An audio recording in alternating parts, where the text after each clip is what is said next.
প্রলোভনে পা দিবেন না। হাসপাতাল গেটে বা বারান্দায় কেউ যদি আপনাকে বলে এখানে সিট নেই বা অমুক জায়গায় কম খরচে ভালো চিকিৎসা হবে, তবে সাবধান, সাবধান। কেন সাবধান? দেখে নিন। দাঁড়া কি আসসালাম জানাইতেছি। থাম কোথায় কাজ করো? কেজি জোয়ানে চাকরি করো এই জায়গায়? কেজি জোয়ানে কাজ চাকরি করো কিনা? না। এসব দালালদের দেখলে ভয় পাবেন না, বরং প্রতিবাদ করুন এবং কর্তৃপক্ষকে জানান। ডাক বেটা আনসার ডাক।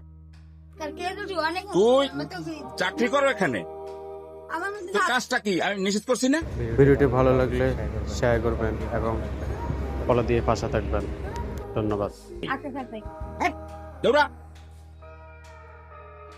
দালালি ছাড়ো, দালালি চলবে না। দৌড়া প্রলোভনে পা দিবেন না। হাসপাতাল গেটে বা বারান্দায় কেউ যদি আপনাকে বলে এখানে সিট নেই বা অমুক জায়গায় কম খরচে ভালো চিকিৎসা হবে, তবে সাবধান, সাবধান। কেন সাবধান? দেখে নিন।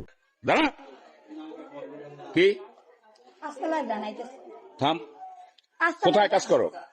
কেজি জোয়ানে চাকরি করো এই জায়গায়? কেজি জোয়ানে কাজ চাকরি করো কিনা? না। এসব দালালদের দেখলে ভয় পাবেন না, বরং প্রতিবাদ করুন এবং কর্তৃপক্ষকে জানান। ডাক বেটা আনসার ডাক। কার কেজি জোয়ানে তুই চাকরি করো এখানে? আমার মধ্যে তোর কাজটা কি আমি নিষেধ করছি না? ভিডিওটি ভালো লাগলে শেয়ার করবেন এবং ফলো দিয়ে পাশে থাকবেন। ধন্যবাদ।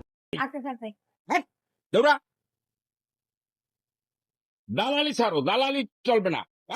দৌড়া